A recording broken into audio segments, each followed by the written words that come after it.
வணக்கம் வணக்கம் ஃப்ரெண்ட்ஸ், எல்லாம் எப்படி இருக்கீங்க? நல்லா இருக்கீங்களா? டீ காஃபி சாப்பிட்டீங்களா? ரைட். ரொம்ப ரொம்ப சந்தோஷம். இன்றைக்கி செவ்வாய்க்கிழமை, தைப்பூசம், முருகருக்கு உகந்த நாள். இன்றைக்கி எல்லா முருகர் கோயிலும் சரியான கூட்டம் இருக்கும். முடிஞ்சால் நீங்களும் ஏதாவது ஒரு முருகர் கோயில் பக்கத்தில் முருகர் போயிட்டு வாங்க. அறுபடை முருகன் கோயிலில் படு பயங்கர விசேஷமாக இருக்கும். நம்மளாலாம் எங்கேயும் போக முடியாது. நம்ம போகிற ஒரே கோயில் முருகர் கோயில் எதுனா திருத்தணி. அறுபடை முருகர் கோயிலில் ஒரு படை திருத்தணி. அது மாதிரி நான் டெய்லி போயிட்டு வரேன். பட் இன்றைக்கி ஏகப்பட்ட கூட்டம் இருக்குங்க. ஆமாம். அடுத்து எனக்கு ரொம்ப பிடிச்சது சுவாமிமலை, கும்பகோணம் பக்கத்தில் சுவாமிமலை. அங்கேயும் போயிருக்கேன். 2 டைம்ஸ் போயிருக்கேன் நான். அவ்வளோதான், அது மேலே போனது கிடையாது. நேற்று சுவாமிமலை சொல்ல மறந்துட்டேன். ஒரு பிரதர் சொல்லியிருந்தார், ஆனால் சுவாமிமலை சொல்ல மறந்துட்டீங்கன்னா மன்னிச்சிடுங்க பிரதர். அதான் யோசிச்சு பார்த்தேன். அறுபடையில் 5 படம் சொன்னேன், ஏதோ ஒன்று மிஸ் ஆகிடுச்சு. சுவாமிமலை ரைட். நம்ம நீ அம்மன் கோயில் இருக்கீங்க, அந்த அம்மன் கோயிலில் கூட முருகர் இருக்கார். அந்த முருகருக்கு இன்றைக்கி பயங்கர விசேஷம். ஆனால் காலையில் எழுந்திரிச்சேன், கொஞ்சம் வேலை இருந்துச்சு, அதை முடிச்சுட்டு குளிச்சுட்டேன். இப்போது ஒரு டெலிவரி ஒன்று கொடுக்கணும். இங்கே பக்கத்தில் தான் நம்ம மிளகாத்தூள் ரசத்தூள்லாம் கேட்டிருக்காங்க. அதை டெலிவரி கொடுத்துட்டு அப்புறம் ரெடி பண்ணி நம்ம கோயிலுக்கு போயிட்டு சாமி கும்பிட்டுட்டு அடுத்தடுத்து வேலைகள் பார்க்கணும்.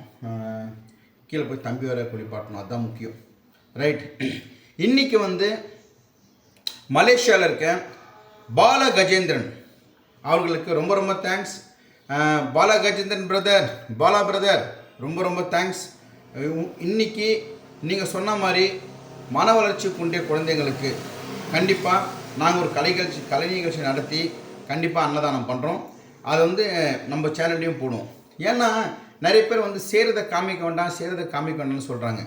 நான் செய்கிறத காமிச்சாதான் அதை பற்றி நிறைய பேர் பண்ணுவாங்க. இப்போ நான் செஞ்சுருக்கேன். வடிவல் சேகர் நாங்களாம் ஒரு கலை நிகழ்ச்சி நடத்தி அன்னதானம் ஒரு ஆர்ஃபனேஜில் பண்ணுறோம், இன்னொரு ஆர்ஃபனேஜில் பண்ணுறோம். அவங்களுக்கு சாப்பாடு போடுறது, அதெல்லாம் பார்க்குறப்போ மற்றவங்களுக்கும் செய்யணும்னு தோணும் இல்லையா? அப்படி தோன்றப்போ இப்போ இந்த பாலா பிரதர் நீங்கள் கூட அப்படி தானே பிரதர்? நீங்கள் கமெண்ட்டை சொல்லுங்கள் பிரதர். நான் இந்த மாதிரி அன்னதானம், நாங்கள் எங்களுடைய கலைக்குழு அன்னதானம் பண்ணுறது, ஒரு கலை நிகழ்ச்சி நடத்த பார்த்து நீங்கள் பண்ண சொல்கிறீங்க. ஆக்சுவலாக அவர் என்ன சொன்னார்னா, பயங்கரமான முருக பக்தர். அவர் பாலா கஜேந்திரன் பயங்கர முருக பக்தர். ஆனால் ரொம்ப பிடிக்கும் முருக பக்தர். நான் கோயிலுக்கு பண்ணுறத இந்த மாதிரி மன வளர்ச்சி குன்றிய குழந்தைகளுக்கு பண்ணுங்கண்ணா சொல்லிட்டு எனக்கு சொல்லியிருக்காரு. அதான் பண்ணுறேன். ரொம்ப ரொம்ப தேங்க்ஸ் பிரதர். இன்றைக்கி உங்களால் கிட்டத்தட்ட ஒரு 50-100 பசங்க சந்தோஷப்பட்டு ஹாப்பியாக சாப்பிட போகிறாங்க. அந்த all credits goes to your self. ஓகேங்களா? எல்லாருக்கும் அந்த மனசு இருந்துடாது. நிறைய பேர் சொல்லிட்டு இருக்காங்க செய்யணுன்ட்டு.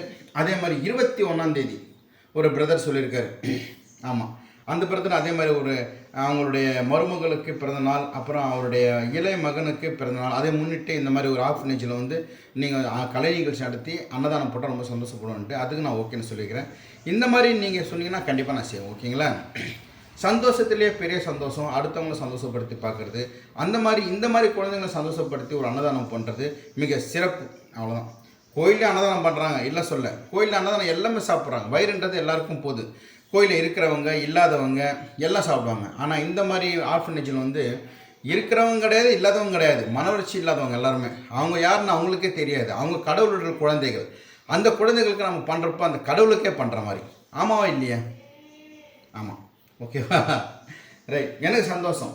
ஏன்னா ஒரு மன வளர்ச்சி குன்றிய குழந்தைய பார்த்துக்கிறது எவ்வளோ கஷ்டன்ட்டு அந்த பார்த்துக்கணும், அந்த கஷ்டம் தெரியும்.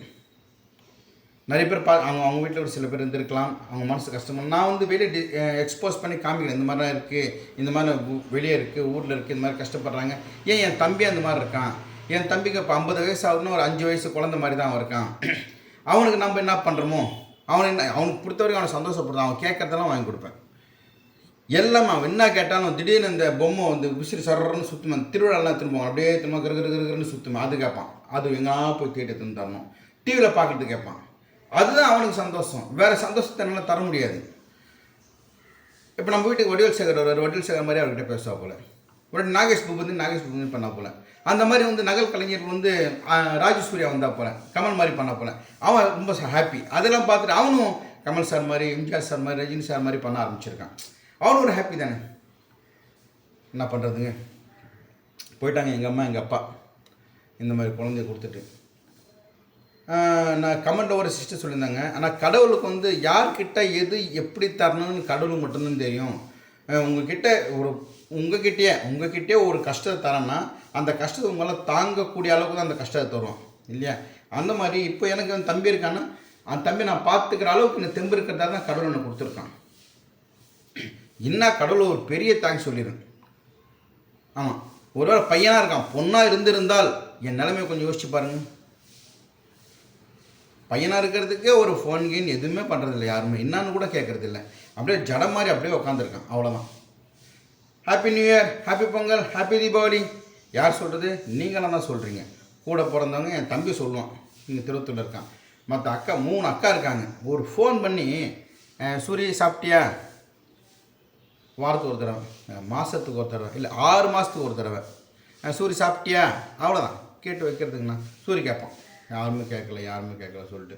நம்ம பிரதர் சிஸ்டர் மனிஷம்மா அடிக்கடி ஃபோன் பண்ணி பேசுவாங்க சூரிக்கிட்ட, அதையும் சொல்லியிருக்கேன் போல். மனிஷம்மா ரொம்ப ரொம்ப தேங்க்ஸ், நல்ல உள்ளம் நீங்கள்லாம். வீட்டுக்கு வந்தீங்க, தம்பியை பார்த்தீங்க, தம்பிக்கிட்ட பேசினீங்க, அவ்வளோ ஒரு சந்தோஷப்பட்டாங்க. அதனால் நான் பார்க்குறோன்னா நம்ம சப்ஸ்கிரைபர்லாம் பார்க்குறப்பெல்லாம் அதில் சார் வீட்டுக்கு வாங்க, சார் வாங்க வீட்டுக்கு பிரதர் எல்லாரையும் கூப்பிட்டேன்.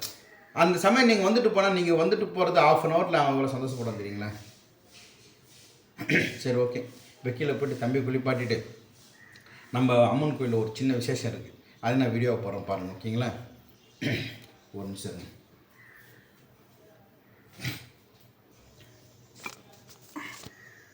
ஒரே நிமிஷம், யாரை கூப்பிட்ற மாதிரி ஒன்றும் இல்லை. பார்வதி இந்த கோலம் போடுறவங்க இந்த ஐஸ் வாட்டர் சாப்பிட்டேன். இப்போ வந்து டயட் வந்து நிறைய பேர் சொல்லியிருக்கேன், அதை நான் ஃபாலோ பண்ணிட்டுருக்கேன். ஆனால் ஒரு விகிதாச்சார உணவு எடுத்துக்கொள்ள சொல்லியிருக்கிறீங்க. நம்மளுக்கு அந்த விகிதாச்சார உணவு எப்படி எடுத்துக்குன்னு தெரில. அதுக்கோசரம் வந்து நேற்று வந்து கொஞ்சம் நல்லா சாப்பிட்டேங்க, நல்லாவே சாப்பிட்டேன். நேற்று சிக்கன் வாங்கிட்டு வந்தேன், ஒரு 150 ரூபா சிக்கன் வாங்கினது, ஒரு 100 ரூபா சிக்கன். சுரேஷ் பாபு சிக்கன் குழம்பு பார்த்துருப்பீங்க, நேற்று ரொம்ப சிம்பிளாக பண்ணியிருந்தேன், பார்த்தீங்களா? ரொம்ப ரொம்ப சிம்பிள், எண்ணெய் எதுவுமே கிடையாது. அப்படியே சிக்கன் வந்து ஒரு குக்கரில் போட்டணும், 2 தக்காளி போட்டணும், 2 வெங்காயம் போட்டுடணும்.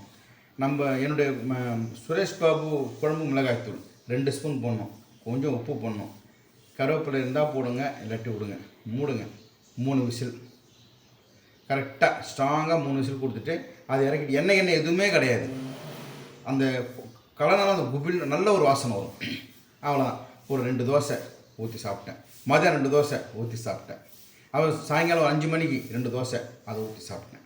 கிட்டத்தட்ட 100 ரூபா சிக்கன் நானே தூண்டேன். ஆமாம், இப்படியும் பண்ணலாம். இது ரொம்ப சிம்பிளான ஒரு குழம்பு ரெசிபி, ரொம்ப ரொம்ப சிம்பிளான ரெசிபி.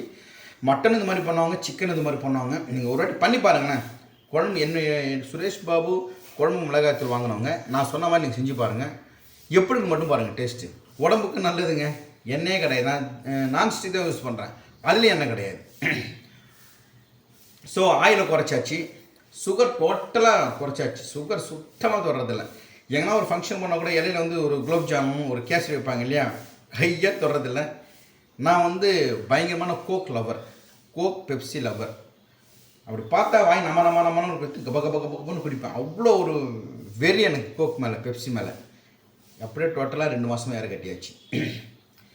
55 வயசாகிடுச்சு, இனிமேட்டு நம்ம உடம்ப பார்த்துக்கணும். நேற்று ஒரு டாக்டர் சொன்னார், உங்களுக்கு வந்து சுகர் இருக்கா, பரவாயில்ல, பிபி இருக்கா, பரவாயில்ல, அப்புறம் வந்து என்னது கிட்னி சரியாக வேலை செய்யலையா, பரவாயில்ல, ஹார்ட் ப்ராப்ளம் இருக்கா, பரவாயில்ல, ஆனால் நடக்கிறீங்க, அது வரைக்கும் நீங்கள் நல்லா இருக்கீங்க. எப்போ உங்களால் நடக்க முடியாமல் அடுத்தவங்கள சார்ந்திருக்கீங்களோ அன்றைக்கி நீங்கள் செத்து போயிட்டீங்க. ஒரு டாக்டர் சொன்னார், இன்ஸ்டாகிராமில் பார்த்தேன். இதெல்லாம் உண்மை. நம்மளை உடம்புல 1000 நோய் இருந்தால் கூட நம்ம வேலை நம்ம பார்த்துருக்க வரைக்கும் நம்மளுக்கு மரியாதை. நீங்கள் நடக்க முடியாமையோ இல்லாட்டி உடம்பு சரியில்லாமல் மற்றவங்களை சார்ந்து இருந்துட்டிங்கன்னா நீங்கள் செத்துட்டீங்கன்னு அர்த்தம்.